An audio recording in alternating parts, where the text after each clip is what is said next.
All right, hello again, everybody. This is the Fantasy Sports Boss with another podcast for you. It is Sunday, January 19th, 2025. Make sure you hit the subscribe button if you haven't done so already. We have two of the final four teams already set, of course. The Kansas City Chiefs with a 23-14 victory over the Houston Texans. We'll get to that game in a little bit. But, of course, we're going to start off with the Washington Commanders, who look like a team that is playing with superb confidence. This is a team that many left for dead halfway through the season that has gone on an absolute tear to end the season and has carried that into the playoffs, defeating the Tampa Bay Buccaneers last week, and a 45-31 video game-like beating of the Detroit Lions last night to advance to the NFC Championship, where they will play the Philadelphia Eagles Rams winner in the snow today. Also, you have the Josh Allen, Lamar Jackson potential epic in another snow-impacted game coming up a little bit later at 6 o'clock. But lot to get to with the Detroit game and Washington. Jaden Daniels' performance, and Jared Goff was just simply horrific in this one.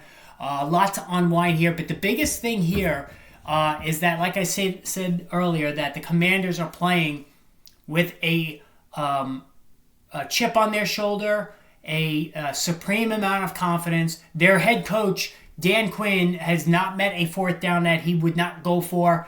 This is now part of the identity of this team, and they clicked on all cylinders yesterday. And you know, really, Jaden Daniels, we said this last year about C.J. Stroud. Like last year, Stroud is with the Texans as a rookie, engineered one of the greatest rookie performances I've ever seen out of a quarterback. And remember, even guys like Peyton Manning led the NFL in interceptions as a rookie. Like, you know, Eli Manning, when he played as a rookie, was downright horrendous.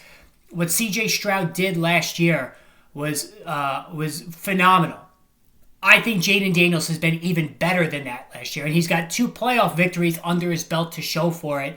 Last night, 22-31, 299 yards, two touchdown passes, and he runs for 51 yards on 16 carries. 16. So, you know, from a fantasy perspective, he's already locked and loaded as a top 3 guy next year. And it wouldn't surprise me at all if he's the fantasy MVP as soon as next season among quarterbacks. That's how unbelievable. You could call him Lamar Jackson light, even though he outran Jackson in the regular season, or outproduced him in rushing yards in the regular season. But the kid has it. He's got that it factor. He's got the accuracy. And that's the other thing that we talked about last year with C.J. Stroud. C.J. Stroud had that uncanny accuracy that really helped him succeed as a rookie. Jaden Daniels has that as well. I mean, every ball comes out pretty. It's right on the numbers. He hits those sideline outs, the throws that really separate quarterbacks at the next level. He does it all. And here's the other thing. As a runner, he's already learned this. He's made the entire season, did not miss one start, which to me is a shock because Daniels, with that slight frame of his, I was worried he was not going to be able to hold up. But you can see it. When he runs, he is looking to either slide or get out of bounds. He's avoiding those big hits that Lamar Jackson, especially earlier in his career, didn't avoid. Michael Vick, when he was playing, took some hellacious hits. Caleb Williams this year also was taking a lot of big hits, just wasn't getting out of bounds. Josh Allen, we all know, does the same thing. Jaden Daniels keeps himself on the field with smart running. All right, Terry McLaurin, 4 for 87 in the score. Like Scary Terry, we talked about this a couple of weeks ago. His regular season numbers were really not that different outside of touchdowns than what he usually produced. Now, he's the top 12 PPR guy this year at wide receiver because of the spike in touchdowns. I believe he had 12. And he scores in this one. All right? 58-yard touchdown catch. Diami Brown, 6 for 98. Like, he came out of nowhere here. The running game. We talk about Jahmyr Gibbs, Dave Montgomery. The Commanders have a good thing going with Austin Ekeler and Brian Robinson. Robinson was 15 of 77, 2 touchdowns on the ground. Austin Ekeler, 47 yards on only 6 carries. He also contributed 4 catches for 41 yards in a very PPR-friendly outing for Ekeler, who's on a 2-year deal. So, from the Commanders' standpoint, listen, the path is there now for them to get to the Super Bowl with a rookie quarterback. I don't think anybody's fearing the Eagles or the Rams. I think the Eagles are going to get it done today in the snow. That is the great equalizer. But Matthew Stafford, 1-8 in his career in the elements. And I've been consistently saying all week that I think the Eagles are going to win this one handily. I think they're going to beat the 5-point spread, even with the snow. Now, the Eagles' offense didn't look great last week. All right, there's no doubt about it. That offense did not look good. And the offense in general has not looked good all season. All right, let's just be honest about that. It hasn't. Outside of Saquon Barkley, of course. I'm talking primarily about the passing game. The passing game just hasn't scared anybody this year. They got Saquon Barkley, who obviously had an MVP-type season, whether it's real life or fantasy.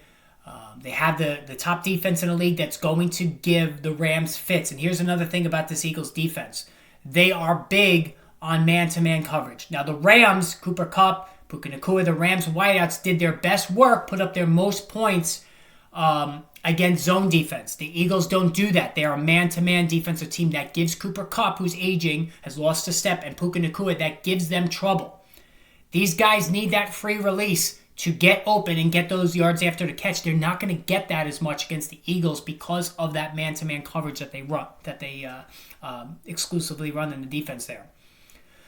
But like I said, the Commanders played the Eagles tough previously this year. The nobody would doubt or be surprised at this point the Commanders getting to the Super Bowl. Unbelievable performance. Now on the flip side, Jared Goff, and I got into a big debate on this with a couple of people this morning, and we're going to get into that. Jared Goff, this is part of the reason why the Rams moved on from Jared Goff. All right, he played arguably one of the worst performances you're ever going to see in the Super Bowl when they lost to the Patriots 13-3 that year. And when the stakes are the highest, he tends to do his worst, as he did yesterday. 23 of 40, 313 yards, 1 touchdown pass, 3 interceptions, and he lost a fumble. Took a hellacious hit, which was an absolute joke. I mean, that should have been, the guy should have been thrown out of the... I don't even remember who it was that laid him out, which was a joke, and Goff had to exit for a couple of snaps there. Teddy Bridgewater came in.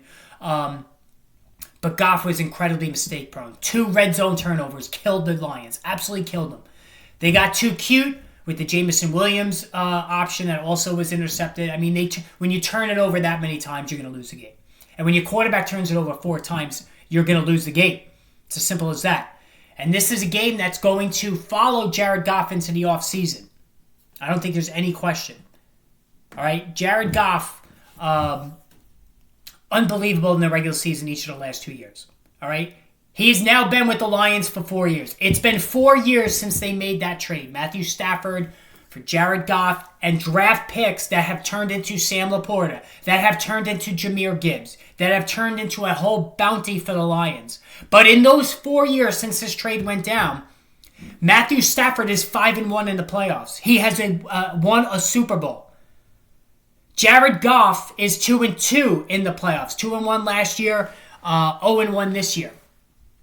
So, in my opinion, this is not even a discussion. The Rams have won that trade. All right? Now, like I said, I got into a huge debate about this with a couple of fellow bloggers, streamers, yesterday into today. To me, their argument is, all right, while Stafford has the Super Bowl, look at all the players the Lions got out of this deal. They got Jahmyr Gibbs. They got Sam Laporta. I believe Jameson Williams as well. And Jared Goff, who's been phenomenal each of the last 2 years. No doubt about it. But have the Lions won a Super Bowl in those 4 years? They have not. They just went down in horrific fashion against the Commanders as the number 1 seed, and Goff turns it over 4 times. Meanwhile, the Rams have won a Super Bowl. One of the other arguments is, Stafford came into a ready-win situation. Okay? It was a setup for him to succeed right away. Yeah, it was this pretty much the same setup that Jared Goff failed in with the Rams. So while it was a much better situation for Stafford than what he had in Detroit previously, he got them over the top. Jared Goff didn't.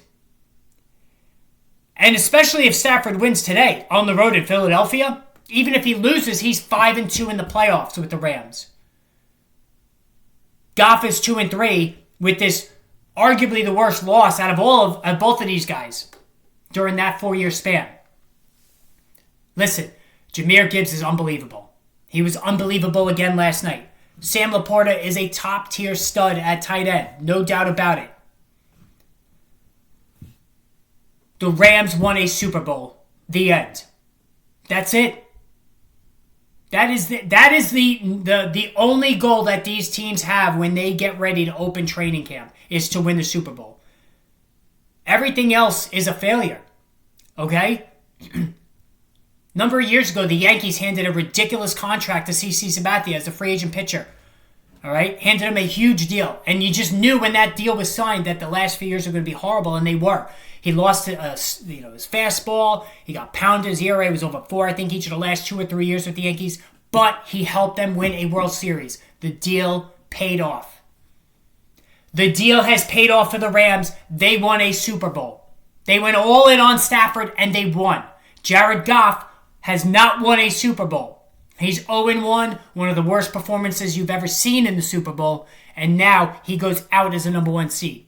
The Rams have won this trade. It doesn't matter what happens, how many All-Pros, how many Pro Bowls Jahmyr Gibbs gets, Sam Laporta. Until they win a Super Bowl, it doesn't matter.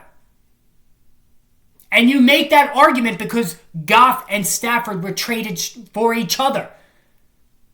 Oh, another asinine argument in this debate this morning for me.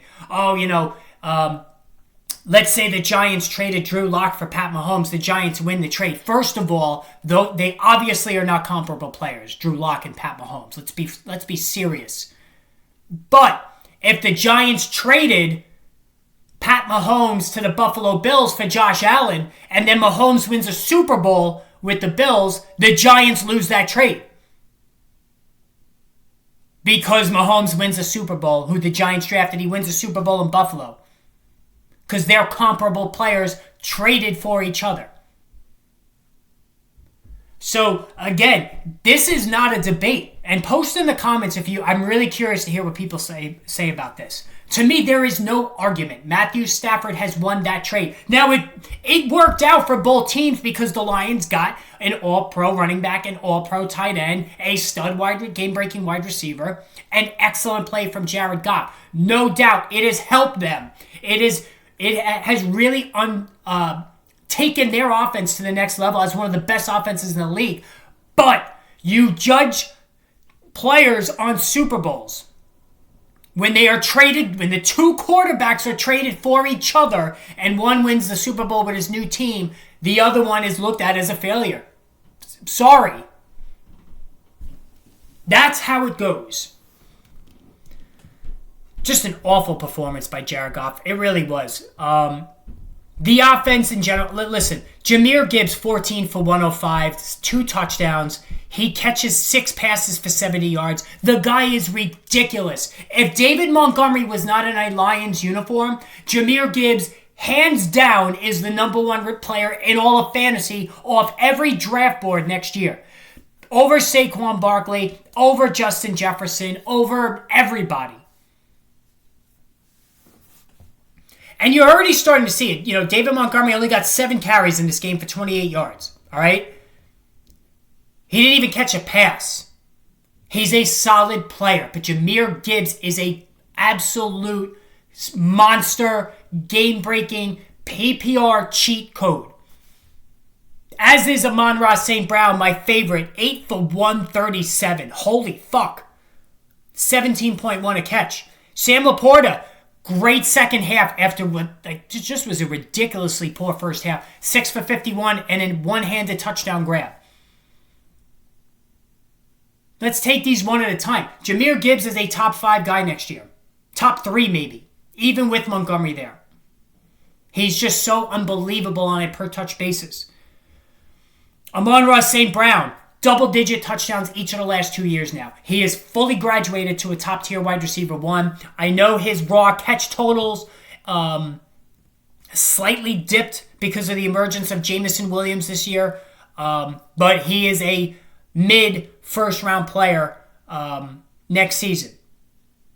2023, 164 targets this year, 141.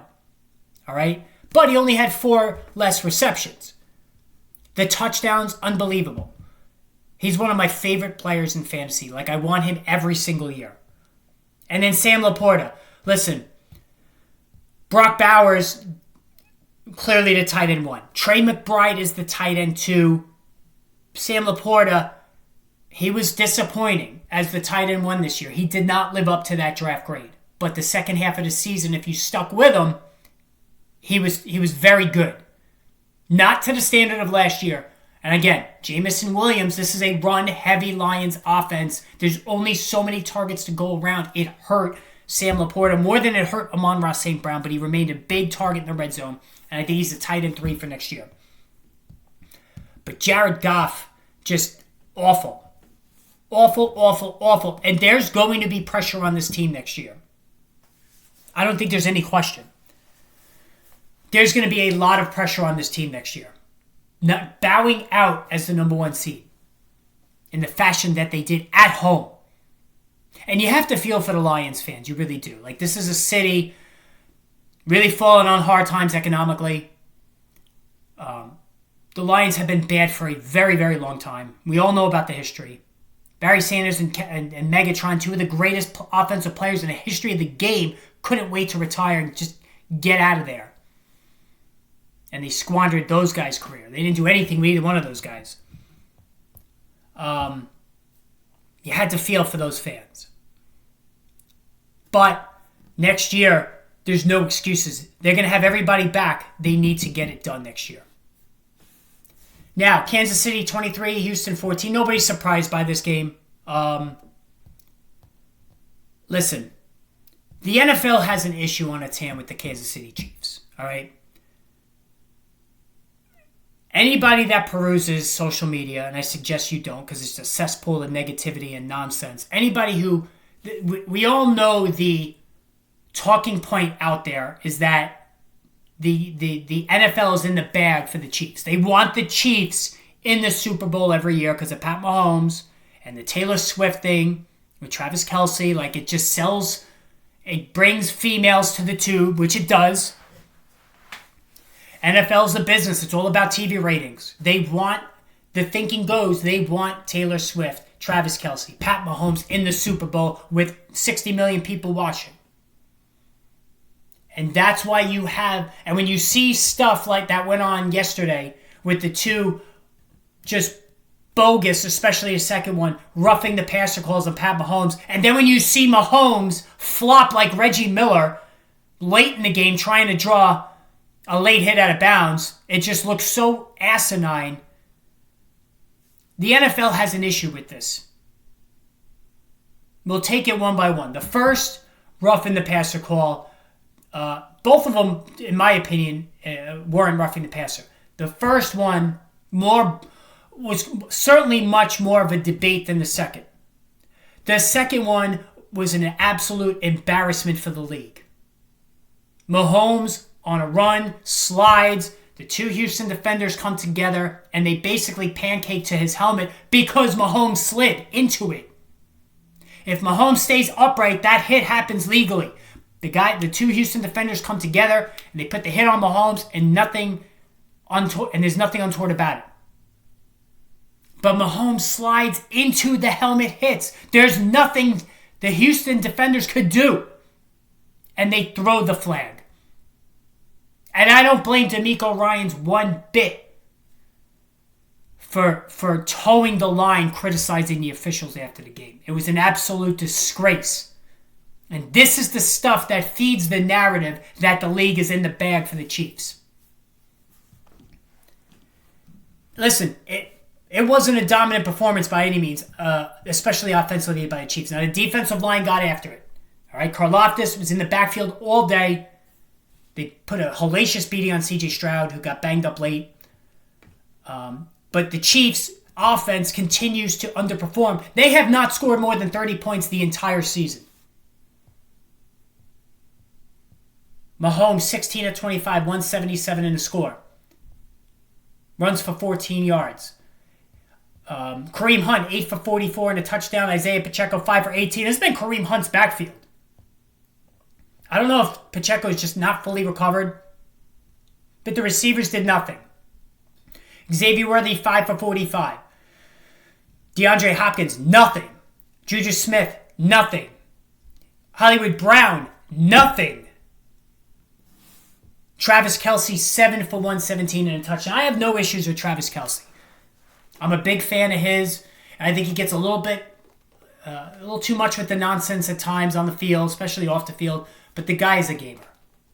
7 for 117. He still has big games left in him. He only caught 3 touchdowns this year. He clearly has lost a step. And in the first half, when he's breaking tackles on that long reception headed toward the end zone, it almost looked like he was running in quicksand. He just has no speed anymore. That was the first thing that jumped out at me when I saw that. He just doesn't have speed anymore. But he knows how to get open. But, again, it was just a bad scene for the league. You know, what was going on there with these interference calls. I mean, these roughing the passer calls. Absolutely ridiculous. Now, the other thing in this game I wanted to get to. I forgot his name. I'm looking it up right now. But when you have a player, it's Chris Boyd. When you have a player shoving his position coach for all the world to see on camera.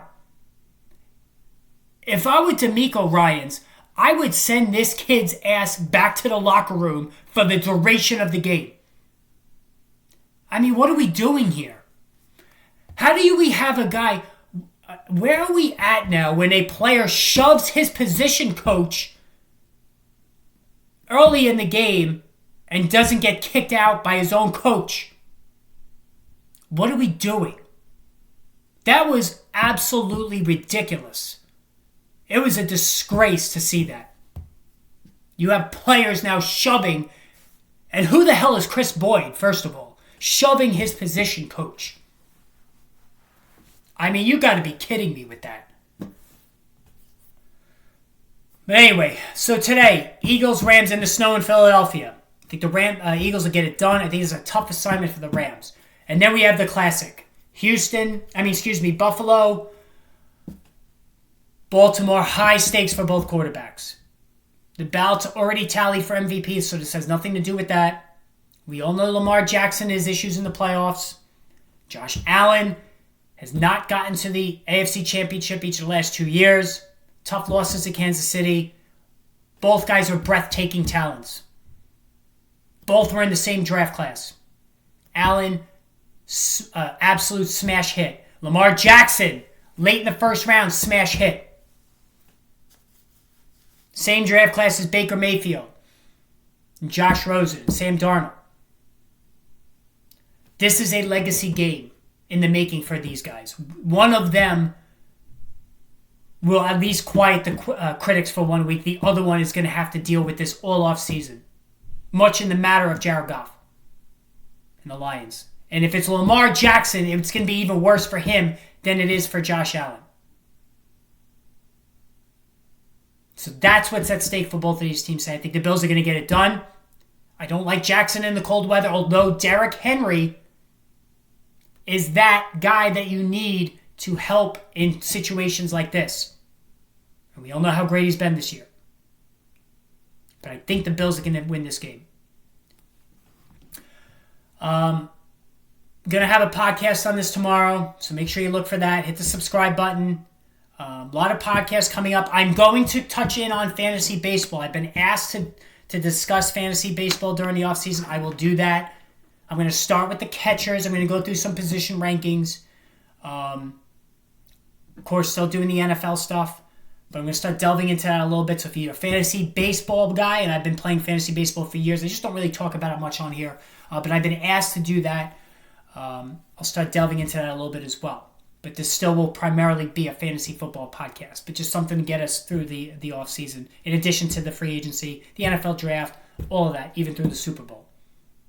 So guys, enjoy the games today. Check back for tomorrow's podcast. We'll see you later.